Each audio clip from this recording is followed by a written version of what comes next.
ดีครับอืมวันนี้มาได้กิน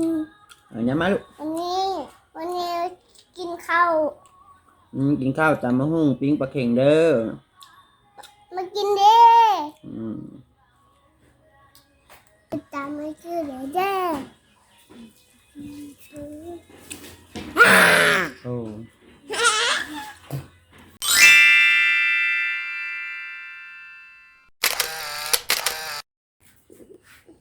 ปาเดี๋ยวนี้อืมปาเดี๋ยวนี้ปาเดี๋ยวนี้เดี๋ยวนี้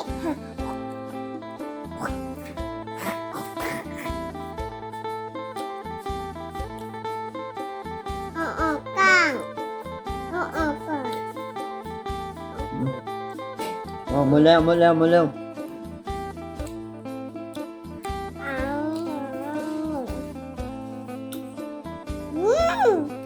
อร่อยมากเลยแบบ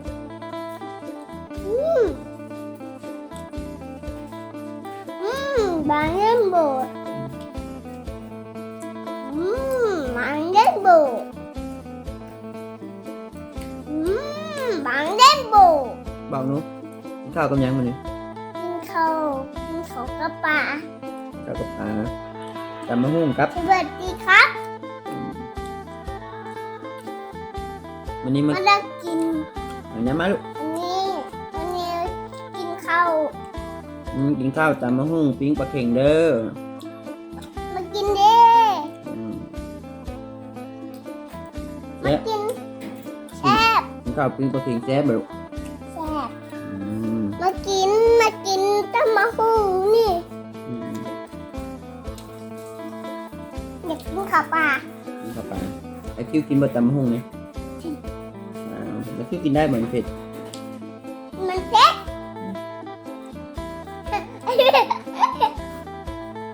กัง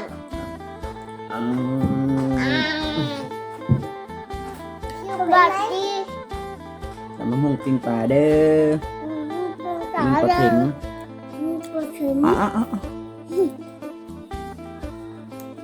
อร่อยมากมันจะอร่อยมากเลยปลาเข่ง3 จานเลยนะไอ้กินเนาะถึงว่าไม่ต้องกินถึงว่ามันกินไม่ได้ยังน้อยกินได้บนตำมะฮุ่งกินได้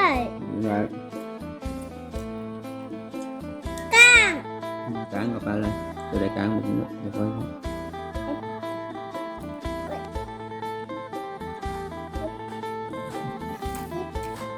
กระปุกมันกลับ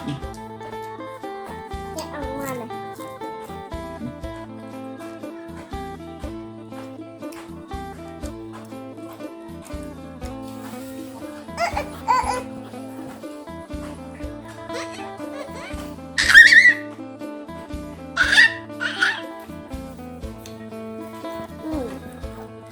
มาดึง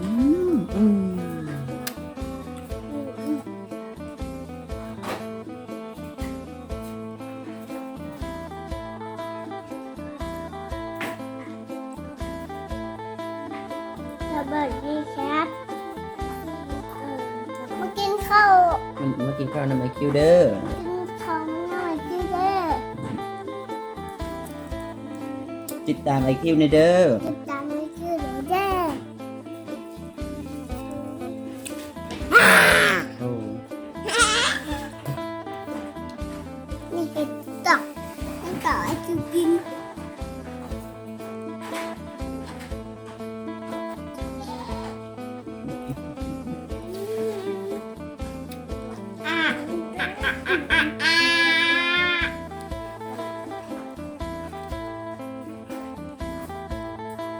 ใช่เพื่อนยังปวดมาแซ่บบอแม่บ้าถามคุณอีกอะไรนะอะไรชื่ออะไรโดยอร่อยก็กินหลายๆก็ได้กินหลายๆเป็นได้ลูกกินหลายๆก็แข็งแห้งอร่อยกินเพื่อมาขายแรงมากิน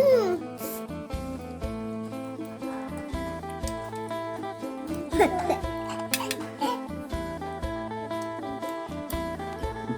กแล้วพี่มากินด้วยพี่ป้า นี่คือพี่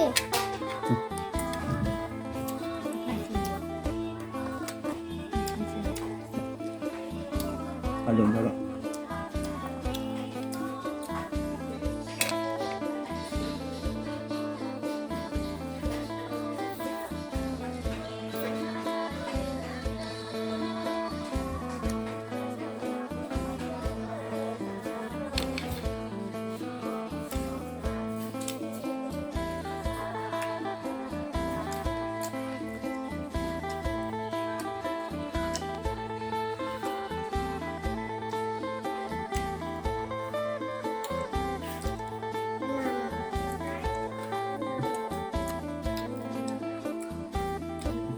แต่มันหุ่นเป็นโปรเก่งพี่น้องเลยเก่ากันดี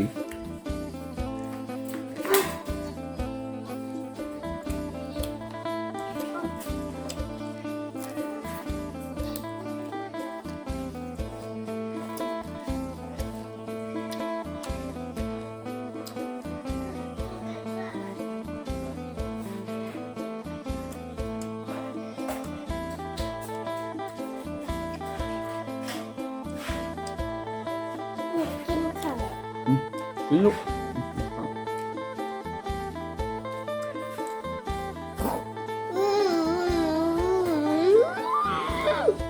อร่อย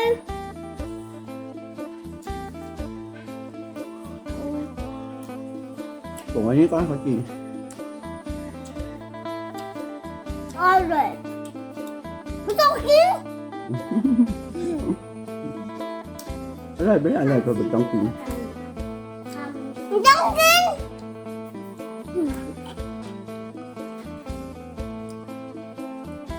มาละ แต่ เอา แต่ เอาอย่าดื้อเอา แต่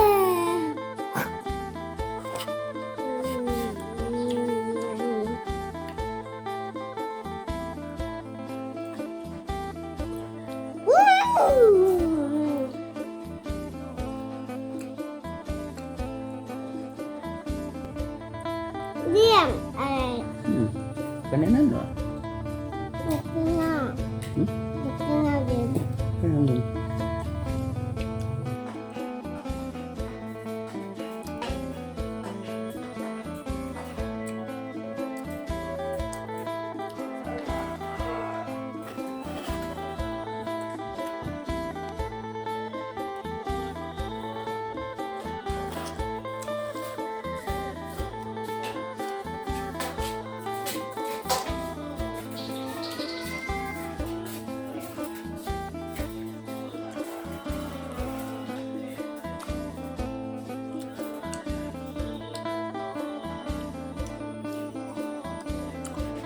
ปิ้งปลาเค็งต้องระมัดระวังหน่อยจังหน่อยนะกลางเรื่องกลางคอ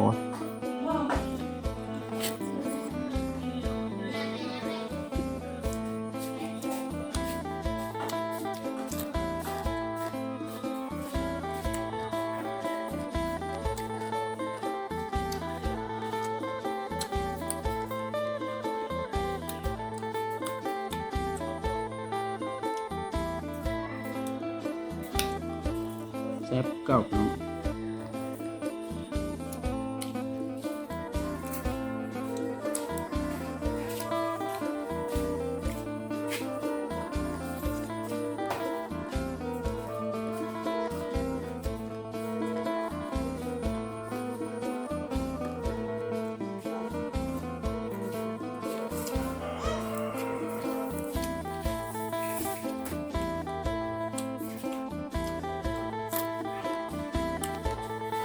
อาหารแบบบานๆ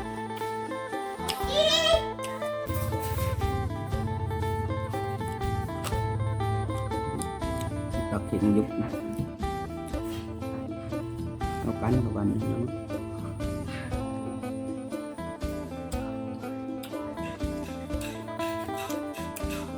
เอากลับมันไม่พักบุ้งเลยหรอ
หารแบบบ้านๆแต่ก็แซ่บเนาะ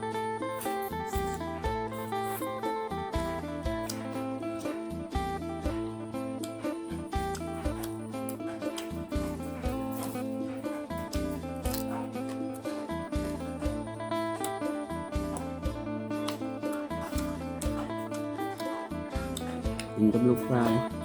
น้องคือเล่นไปเล่นมาลูกชายกัน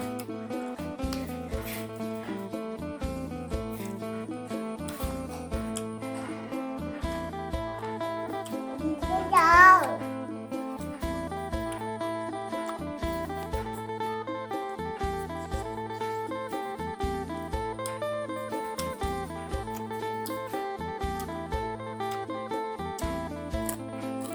นี่อยากไม่ใช่นี่ดิดิดิดิ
ปลาเค็งแซ่บเนาะมากินยากนิดจังหน่อยมีกลางหลาย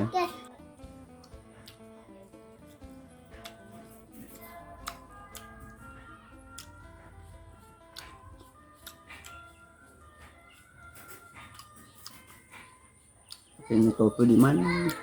มีแซ่บนี่ก็ตำหูเนาะสำลำ แกะให้ครับมันออกไม่ได้เลยแกะให้ครับแกะให้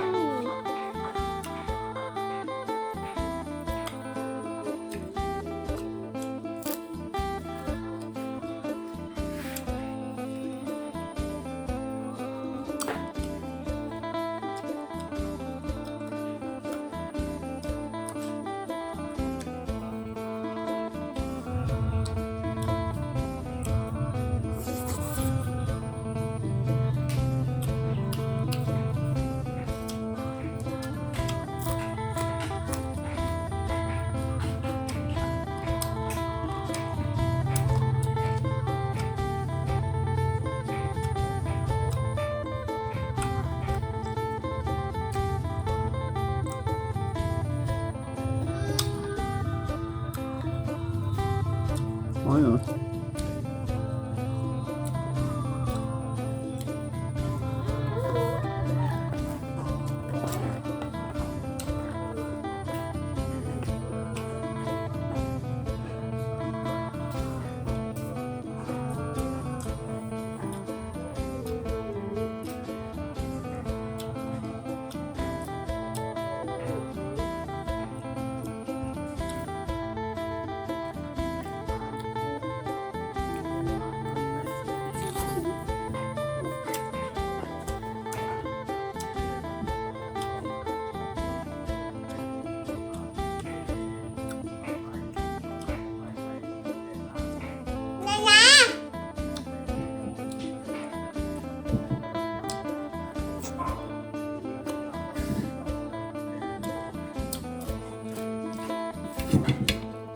น้ำตำหูกระบะหอมครับ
ตำหูเอียงเสะ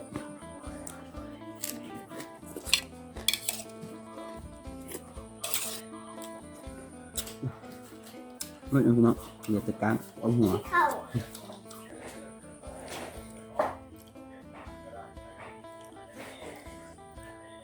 นะสำหรับคลิปนี้ก็ฝากพี่ฝากน้องทุกท่านเนาะ